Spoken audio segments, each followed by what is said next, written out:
He did it. Changed the game with just one album. He lifted East Coast rap when everyone thought it was dead. And yet, his name ended up being associated more with tragedy than with triumph. Biggie should have been the eternal king of hip-hop, but instead, he was murdered at 24, leaving behind an impossible void. His death was more than the end of an artist. It was the symbol of a turbulent era, of a musical empire built on gunpowder. Was it simply the price of fame? Or was there something more? What no one tells you is what he lived through after success. The paranoia, the war, the pressure of being a legend, and a death that, although foretold, no one wanted to prevent. This is the true tragedy of Biggie Smalls, a story you won't be able to forget. Biggie's story didn't begin at a record label, nor in a studio, not even with a microphone. It began in a small room in Brooklyn, where a single mother raised her son with dignity and fear. Christopher George Latore Wallace was born on May 21, 1972, in Bedford-Stuyvesant, a rough neighborhood in the heart of New York. His mother, Voletta Wallace, a Jamaican immigrant, was a strict, hardworking, proud woman. She taught him to read from a very young age. She protected him from the streets, dressed him with care. She wanted to give him a future, but the environment had other plans. Christopher was a brilliant child. He loved words, stories, sounds. He got good grades, dreamed of becoming a cartoonist or teacher. But in the 1980s, crack destroyed dreams in Brooklyn. School lost its meaning. Hunger was more urgent than books, and at 12 years old, Biggie was already selling drugs. He didn't do it out of ambition. He did it out of necessity. He did it for respect. On those corners, a poor kid in cheap clothes didn't have many options. The street became his first business. And music, his way to escape it. Christopher wrote rhymes in worn-out notebooks.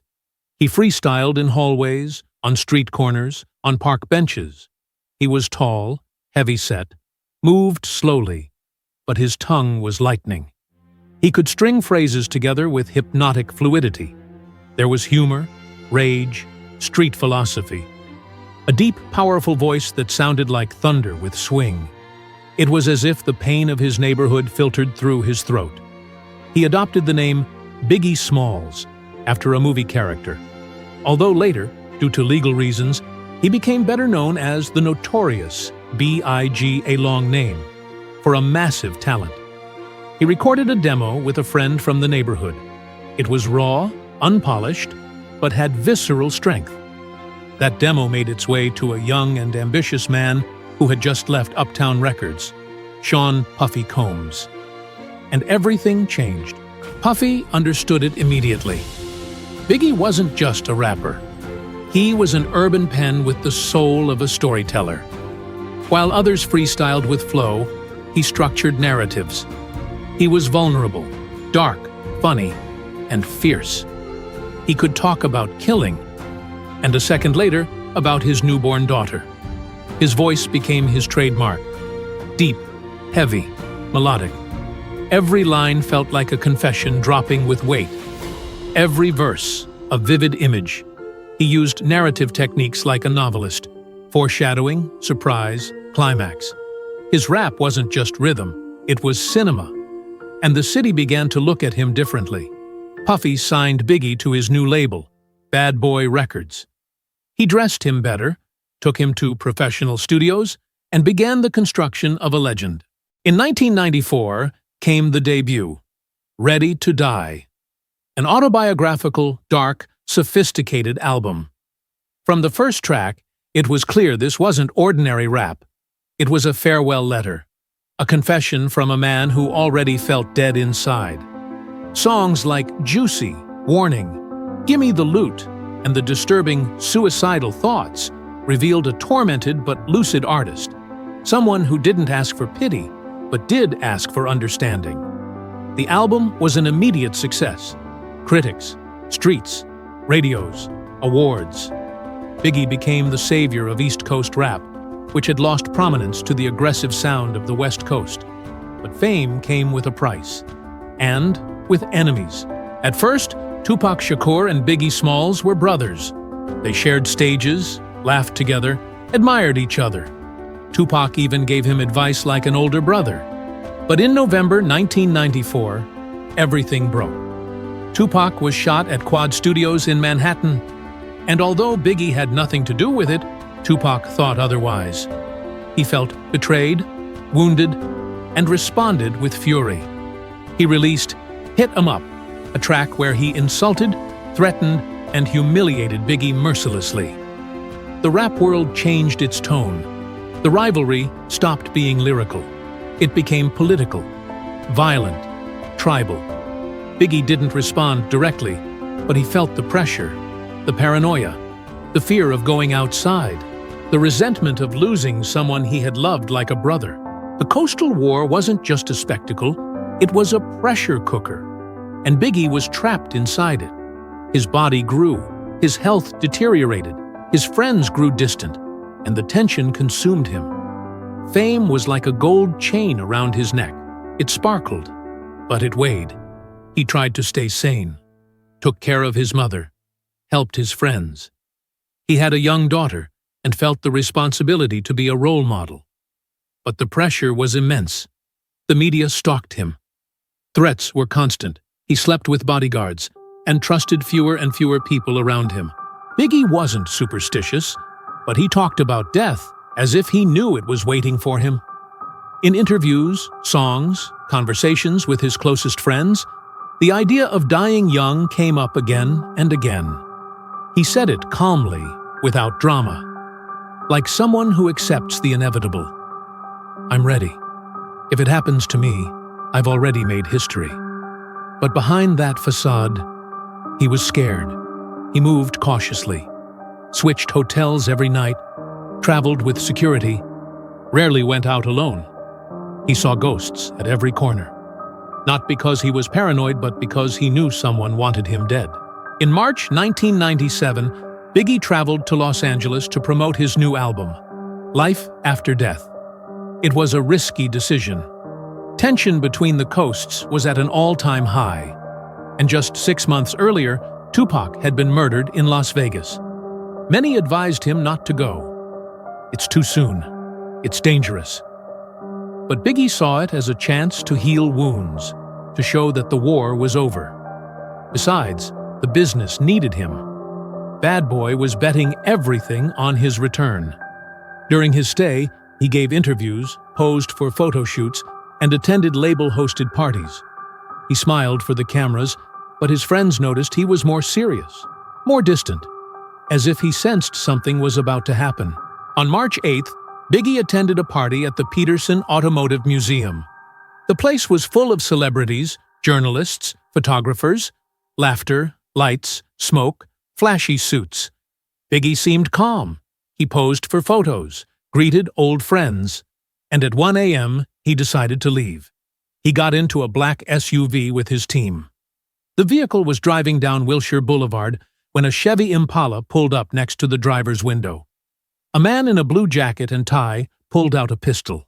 He fired 6 times. 4 bullets struck Biggie, one of them straight to the heart. At 1:15 a.m., Christopher Wallace was pronounced dead. He was only 24 years old. He died in a car, in a city that wasn't his, without knowing who pulled the trigger. Biggie's body was returned to New York. Brooklyn awaited him in silence. Thousands of people flooded the streets for his funeral. Crowds wept, chanted his lyrics, held up signs. His casket, covered in white roses, was driven through his old neighborhood like a king returning home. The air was heavy. The grief was collective. There were young people with tears on their cheeks, mothers thanking him for what he did for their sons, old neighbors remembering little Christopher playing on the sidewalk, and in the middle of it all, his mother, Voletta Wallace. Voletta Wallace was no passive figure. She was the pillar of Biggie's life. She raised him alone, taught him, protected him, and now she was saying goodbye with a kiss on his forehead. Her pain was deep, but not silent. She spoke, denounced, questioned. She demanded justice. For years, she was the only consistent voice in the search for truth. She filed lawsuits against the LAPD. She suspected cover-ups, corruption, neglect. And to every media outlet that interviewed her, she repeated, "It wasn't a bullet, it was a system."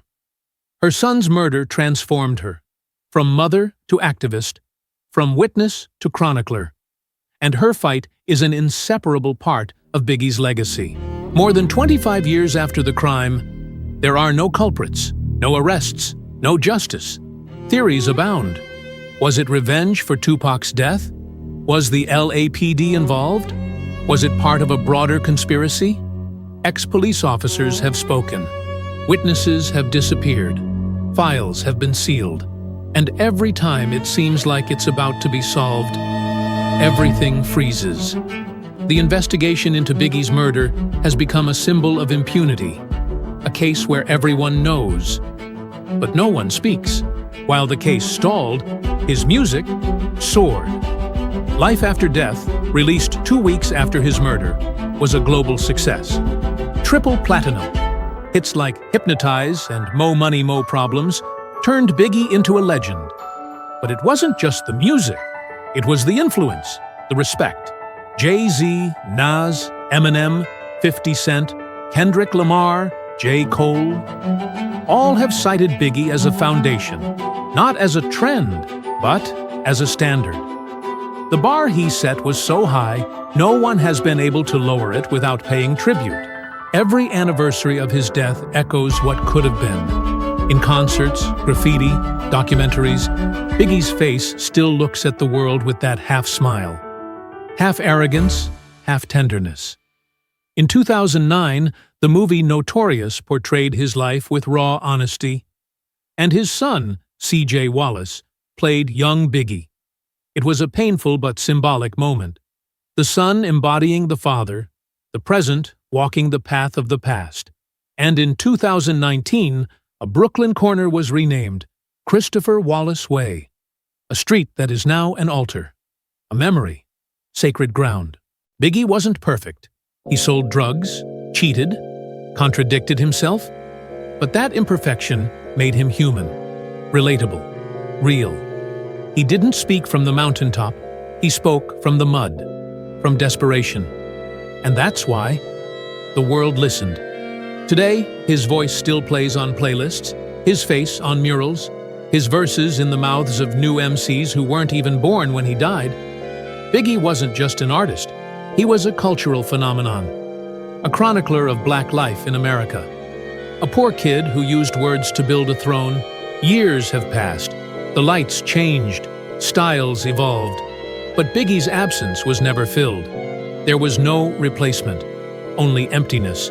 Those who knew him say he had more to give, that his lyrics were evolving, that his mind was at peace, that he had outgrown the hate, that he wanted to be a producer, a mentor, even thought about retiring early to watch his daughter grow. But that future vanished with 4 bullets, and with him, a part of hip-hop's soul disappeared. There's something strange about his legacy. Unlike other fallen artists, Biggie doesn't feel like the past. He still shows up in movies, in samples, in debates.